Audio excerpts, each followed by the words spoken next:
मेरे प्यारे बच्चों, विद्यालय एवं गण शिक्षा विभाग के द्वारा चलाया जा रहा YouTube लाइव शिक्षादान कार्यक्रम में मैं अश्विनी कुमार षडंगी सर्वोदय विद्यापीठ लोहासिंघा बलांगीर से आप सभी को स्वागत करता हूं। बच्चों, जैसा कि आप जानते हैं, पिछले क्लास में हमने रूप, विचार और संज्ञा के विषय पर आलोचना किए थे। आज उसी को आगे बढ़ाएंगे। मैं आपकी जानकारी के लिए, याददाश्त को दुरुस्त करने के लिए थोड़ा सा आगे ले जाता हूं और आपको फिर से समझा देता हूं जो हमने पिछले क्लास में पढ़ा था। बच्चों, रूप परिवर्तन की दृष्टि से पद दो प्रकार के होते हैं। एक है विकारी पद और दूसरा है अविकारी पद। तो बच्चों, विकारी पद किसे कहेंगे? विकारी यानी कि जिन पदों का रूप परिवर्तन होता है वही विकारी हैं।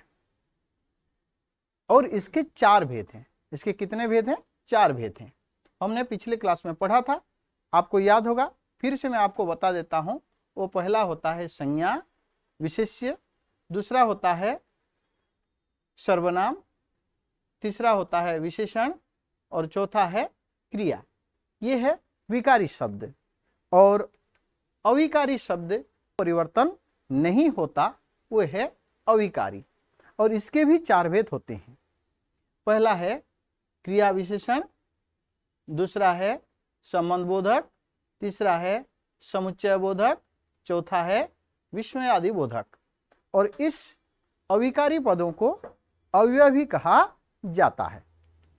आगे देखिए बच्चों, हमने संज्ञा के ऊपर आलोचना हम किए थे पिछले क्लास में। जो शब्द किसी व्यक्ति, जाति, द्रव्य, समूह और भाव के नाम का बोध कराता है उसे संज्ञा कहते हैं। तो बच्चों, आपको याद होगा हमने तीन संज्ञाओं के बारे में चर्चा भी किए थे। और इसके कितने भेद होते हैं? संज्ञा के 5 भेद होते हैं। पहला है व्यक्तिवाचक, दूसरा है जातिवाचक, तीसरा है भाववाचक, पांचवा है भाववाचक। ये 5 प्रकार के संज्ञाएं हैं। अब देखिए, फिर से मैं आपको याद दिला देना चाहता हूं कि व्यक्तिवाचक संज्ञा किसे कहा जाता है। ध्यान रखिए बच्चों, केवल एक ही व्यक्ति, प्राणी या स्थान का नाम बताने वाले शब्दों को व्यक्तिवाचक संज्ञा कहते हैं। केवल एक ही व्यक्ति या किसी प्राणी, किसी स्थान, इसका जो नाम बताएगा, जो शब्द बताएगा, उसे कहेंगे व्यक्तिवाचक संज्ञा। तो बच्चों, मैंने कुछ उदाहरण लिए हैं, आइए देख लेते हैं। व्यक्तियों के नाम, जैसा कि आप लोगों के भी नाम हैं, सब आप एक ही व्यक्तिवाचक संज्ञा है। जैसे मैंने कुछ यहाँ उदाहरण रखे हैं। देखिए, व्यक्तियों के नाम कमल, सुनीता, रहीम, आलोक, ऐसे बहुत सारे जो नाम होते हैं आपके भी जो संज्ञा है। प्राणियों के नाम, हम घर में बहुत सारी प्राणियों को पालते हैं। जैसे कि हीरामन, एक तोते का नाम, तोता नहीं कहेंगे, उसका नाम अगर देंगे तो होगा व्यक्तिवाचक। चेतक, घोड़ा का नाम, ऐरावत, हाथी का नाम, कपिला, गाय का नाम।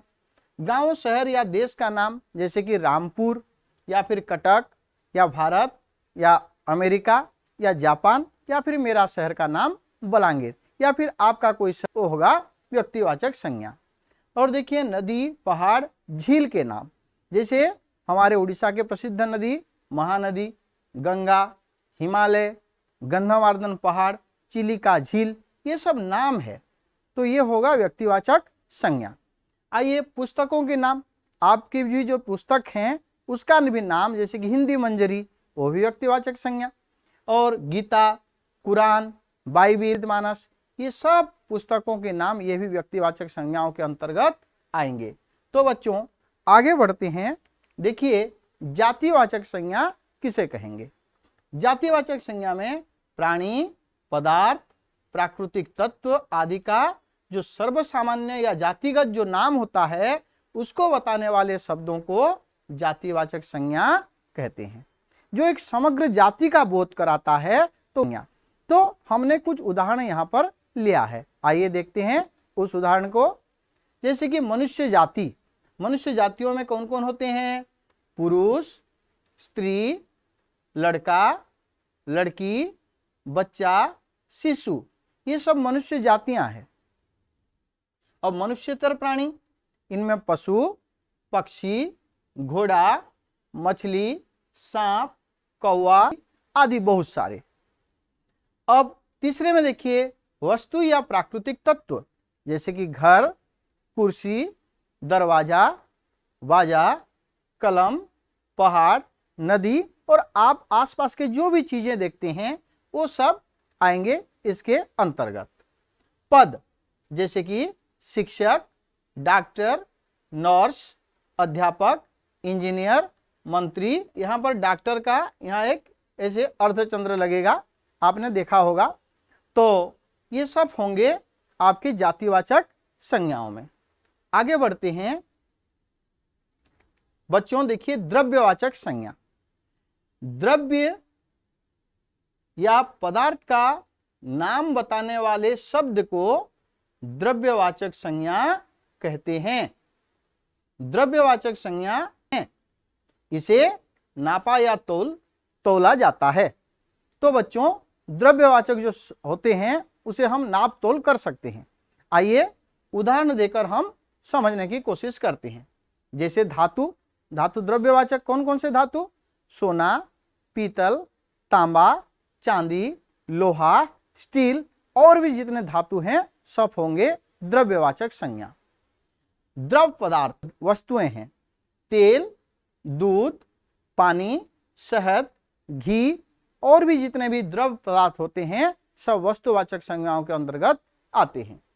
द्रव्य आटा, लकड़ी, घास, दाल, अन्न और भी जितनी सारी चीजें हैं वो सब द्रव्यवाचक संज्ञाओं के अंतर्गत आते हैं।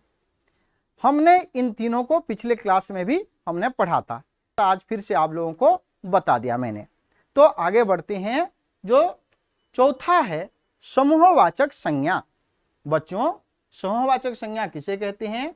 प्राणियों या वस्तुओं के समूहवाचक शब्द को समूहवाचक संज्ञा कहते हैं। ध्यान देने लायक बात यह है कि जो समूह को समझाएगा, एक ग्रुप को समझाएगा, उसे कहेंगे वस्तुवाचक। बच्चों एक को नहीं, एक समूह को समझाएगा उसे कहेंगे वस्तुवाचक संज्ञा।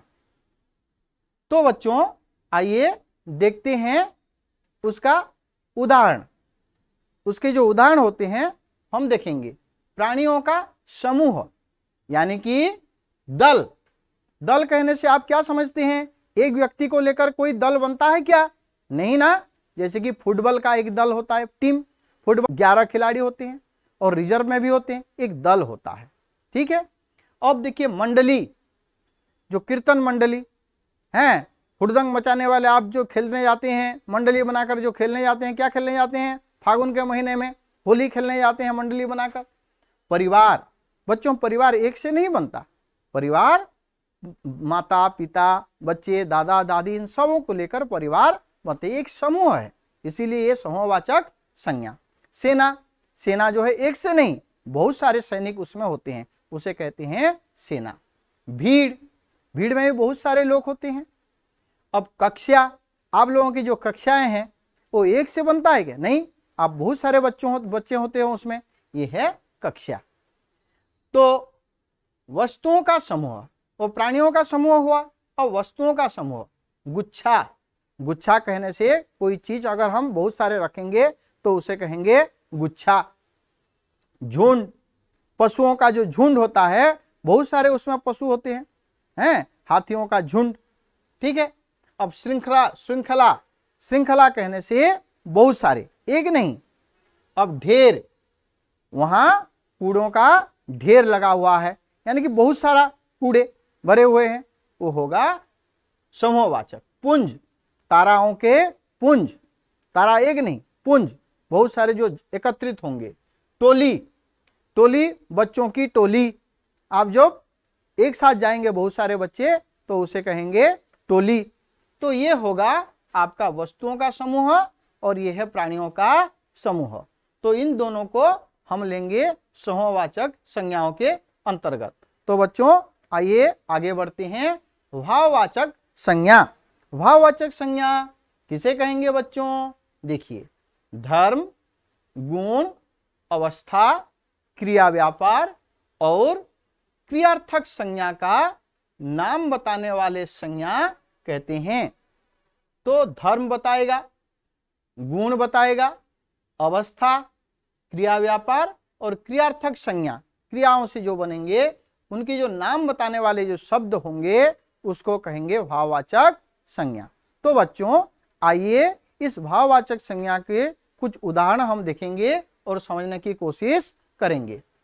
तो धर्म, धर्म कौन कौन सा है? देखिए, शीतलता, मधुरता, ठंडक, ये सब धर्म है, वस्तुओं के धर्म। और जो हमारे जो गुण, गुण में क्या आएंगे? देखिए, गुण या अवस्था, गुण या अवस्था में आएंगे, गुण में आएंगे धैर्य, ये गुण है, इंसानों के गुण है। प्रेम, क्रोध, ये सब गुण है। अवस्था, पीड़ा, नींद, दरिद्रता, उजाला, बचपन, बुढ़ापा, जवानी, ये सब अवस्था है। अब क्रिया व्यापार, क्रिया व्यापार कौन कौन से हम क्रियाएं करते हैं? प्रार्थना, प्रार्थना, देखिए, भजन, दान, बहाव, दौड़, लिखावट, चाल, ये सब क्रिया व्यापार। और क्रियार्थक संज्ञा, टहलना, पढ़ना, रोना, देखना, हंसना। बच्चों याद रहे, ये जो है क्रियाओं से बने हैं, इसलिए ये क्रियार्थक संज्ञा, लेकिन इसको हम भाववाचक संज्ञाओं के अंतर्गत रखेंगे। मैंने नीचे लिखा है, जब क्रिया संज्ञा के रूप में आती है तब उसे क्रियार्थक संज्ञा कहते हैं। जब क्रिया को हम भाववाचक संज्ञा के रूप में प्रयोग करथक संज्ञा। तो बच्चों आइए आगे देखते हैं। भाववाचक संज्ञाएं जो है इसको हमें अच्छी तरह समझना है। भाववाचक संज्ञाएं दो प्रकार की होती हैं। भाववाचक संज्ञा कितने प्रकार की होती है? दो। ध्यान रहे, भाववाचक संज्ञा दो प्रकार की होती है। एक है मूल रूप से जो भाववाचक संज्ञा है, वो क्या होता है? मूल रूप से, जैसे कि प्रेम, घृणा, हमने झूठ, सच, उत्साह, साहस, लोभ, दया, क्षमा, ये सब मूल रूप से जो भाववाचक संज्ञाएं हैं। और यौगिक, यौगिक रूप से जो भाववाचक संज्ञाएं हम बनाते हैं, ये पांच प्रकार से बनती है। तो यौगिक रूप से जो भाववाचक संज्ञाएं हम बनाते हैं कितने प्रकार से बनती है? 5 प्रकार से। तो कौन कौन से यौगिक रूप से बनने वाले भाववाचक संज्ञाएं हैं, देखते हैं। देखिए, यौगिक रूप से 5 प्रकार से भाववाचक संज्ञाएं बनती हैं। किन किन से? देखिए, पहला संज्ञा से, यानी कि संज्ञा पदों को लेकर हम भाववाचक संज्ञा बना सकते हैं। दूसरा है विशेषण से, विशेषण को लेकर हम भाववाचक संज्ञा बना सकते हैं। सर्वनाम से, सर्वनाम को लेकर हम भाववाचक संज्ञा बना सकते हैं। और देखिए, क्रिया से भाववाचक संज्ञा बना सकते हैं। अव्यय से लेकर अव्यय पदों को लेकर भी हम भाववाचक संज्ञा बना सकते हैं। तो बच्चों देखिए, इन सब से कैसे भाववाचक संज्ञा बनती है हम आइए चर्चा करेंगे। कैसे बनती है देखिए। हाँ, तो ये 5 प्रकार से बनती है। देखिए, हम जातियों से भी हम देखिए आगे संज्ञा से कैसे हम बनाएंगे, संज्ञा से कैसे हम भाववाचक संज्ञा बनाते हैं। देखिए, संज्ञा से लड़का से लड़कपन, लड़का से हम बनाएंगे लड़कपन। साधु से साधुता, ये सब संज्ञा पद है। साधु से साधुता है, ठीक है। आइए, मुनि से हम बनाएंगे मुनि से मौन, मुनि से मौन। मुनि एक जातिवाचक, मुनि एक संज्ञा है, तो इसे बनाएंगे मौन, ठीक है। मनुष्य से मनुष्यता, शिशु से शैशव। ध्यान रहे बच्चों, ये जो संज्ञा पद है कौन सा संज्ञा पद है? जातिवाचक संज्ञा पद है, इसको आप ध्यान रखें।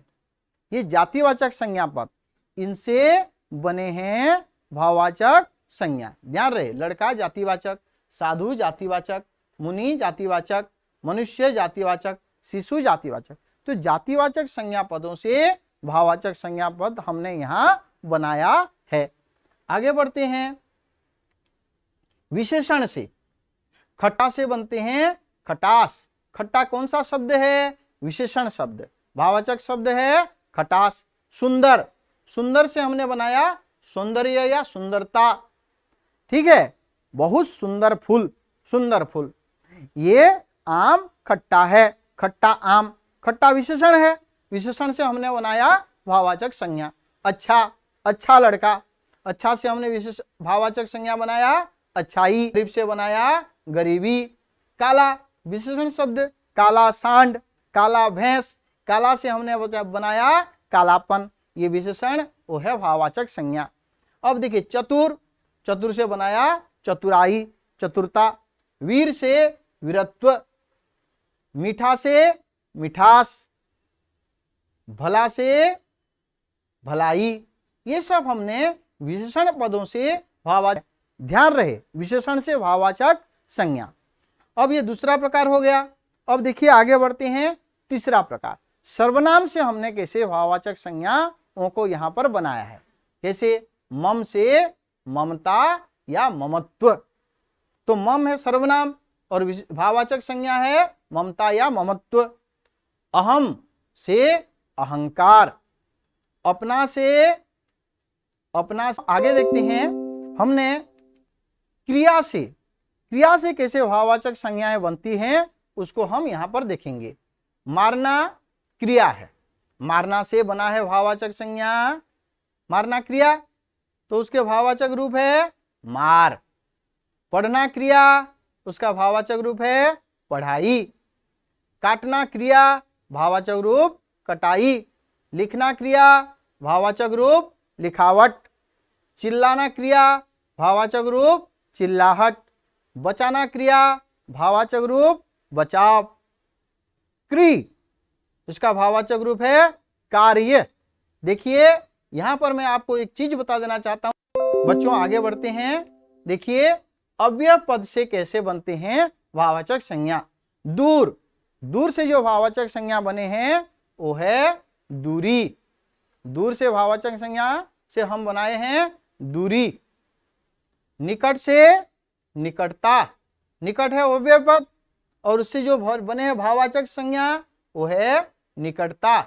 अधीन, ये अव्यय पद, उससे जो भाववाचक बने हैं अधीनता। शाबाश, ये अव्यय पद, जो भाववाचक रूप शाबाशी, भाववाचक रूप सामीप्य। ये है अव्यय, ये है उसके भाववाचक रूप। तो बच्चों हमने देखा कि कैसे संज्ञा से, विशेषण से, सर्वनाम से, क्रिया से और अव्यय पदों से हमने कैसे भाववाचक संज्ञाओं का निर्माण किया, आपने अच्छी तरह देखा।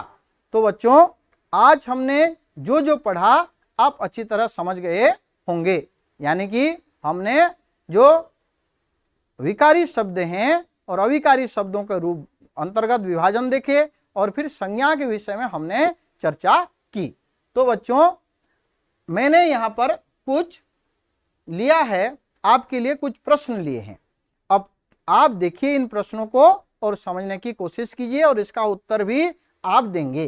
पहला प्रश्न मैंने आपके लिए क्या लिया है, निम्नलिखित शब्दों में से भाववाचक संज्ञाओं को छांटिए। देखिए मैंने क्या किया है, यहाँ पर बहुत सारी संज्ञाओं को लिखा है। सिर्फ आपको भाववाचक संज्ञाओं को छांटकर पहले बॉक्स में लिखना है और दूसरे बॉक्स में अन्य संज्ञाओं को लिखना है। तो बताइए मोहन भाववाचक संज्ञा है क्या? मोहन क्या है? एक नाम है, तो ये भाववाचक संज्ञा के अंतर्गत आएगा नहीं, ये आएगा सेकंड बॉक्स में, ये आएगा यहां पर। कायरता ये भाववाचक संज्ञा है, हाँ ये आएगा दूसरे बॉक्स में। चौड़ाई, चौड़ाई ये भाववाचक संज्ञा है, ये आएगा दूसरे बॉक्स में, दूसरे बॉक्स में, ये आएगा दूसरे बॉक्स में। केला, केला ये आएगा ये आएगा पहले बॉक्स में, यहाँ दूसरे पहले बॉक्स में, वही दूसरे बॉक्स में, ये उधर भाववाचक और इधर अन्य। लड़कपन पहले बॉक्स में, फूल ये दूसरे बॉक्स में, पहाड़ ये आएगा दूसरे बॉक्स में, घृणा पहले बॉक्स में, पढ़ना ये क्रिया है, ये आएगा दूसरे बॉक्स में, औरत कमला ये भी दूसरे बॉक्स में, कढ़ाई पहले बॉक्स में। तो आप लोगों ने देख लिया कि आपके किताब में भी है, आप इसको घर में करना। तो बच्चों आइए हम चलते दूसरे कार्यफर्द। दूसरे कार्यफर्द में मैंने क स्तंभ और ख स्तंभ लिया है। क में व्यक्तिवाचक संज्ञाएं, जातिवाचक संज्ञाएं हैं। अब आपको उस व्यक्तिवाचक को जातिवाचक के साथ मेल करना है। बच्चों देखिए, चेतक किसका नाम? घोड़े का। किसका घोड़ा था? राणा प्रताप। बहुत बढ़िया। भारत के जो वीर योद्धाओं में उनका नाम शुमार है, सूरवीर थे। कामायनी पुस्तक, ये हिंदी के एक मूर्धन्य कवि जयशंकर प्रसाद जी ने लिखा है। महेश किसका नाम? एक पुरुष। वेरी गुड, बहुत बढ़िया। कोलकाता ये शहर का नाम। कोलकाता कहां पर है बच्चों? हाँ, पश्चिम बंगाल की जो राजधानी। रीता लड़की का नाम।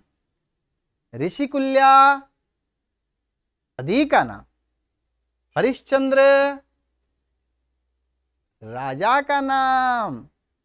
ठीक है, राजा हरिश्चंद्र पुराणों में वर्णित बहुत ही सत्यवान दानवीर राजा थे। ठीक है, तो ये दूसरा कार्यपद आपने अच्छी तरह से कर लिया। अब तीसरे में आएंगे। देखिए यहां पर नीचे कुछ द्रव्यवाचक संज्ञाएं और मिलकर आई हैं, उनको अलग अलग छांटिए। एक जगह मैंने लिखा है दोनों को मिला करके, द्रव्य और भाववाचक को। यहां पर आपको द्रव्यवाचक रखना है, यहां पर आपको द्रव्यवाचक रखना है,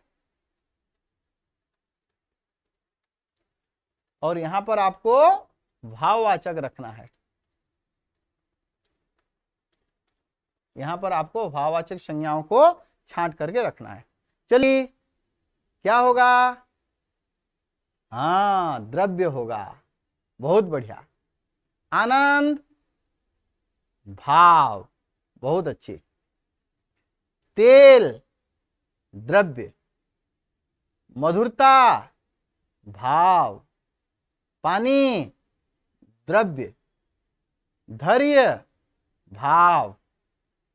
चाय ममता भाव। घी द्रव्य। कड़वाहट भाव। लोहा द्रव्य, शराब भी द्रव्य। मिठास भाव। शैशव भी भाव। हर्ष भी भाव। आटा द्रव्य। तो बच्चों इस तरह से इन तीन कार्यफर्दों को आपने समझ लिया। बहुत अच्छे। तो आज बच्चों जो जो हमने पढ़ा उसको आप अच्छी तरह याद कर लिए होंगे। नहीं तो फिर से इस वीडियो को चलाकर आप बाद में भी देख सकते हैं, और जो भी शंकाएं हैं आप उसे समझ सकते हैं, या फिर अपने शिक्षक को आप अपने व्हाट्सएप ग्रुप के माध्यम से पूछ भी सकते हैं। तो बच्चों अभी आप और अच्छी तरह पढ़ाई कीजिए, और मास्क लगाइए बाहर जब भी निकले, और 2 गज की दूरी बनाए रखिए। और आपकी जो रेडियो पाठशाला, रेडियो में, टेलीविज़न में जो भी आता है, या यूट्यूब में जो भी पढ़ाया जा रहा है, आप अच्छी तरह पढ़ाई करें अपने घर में रहकर। बच्चों अगले क्लास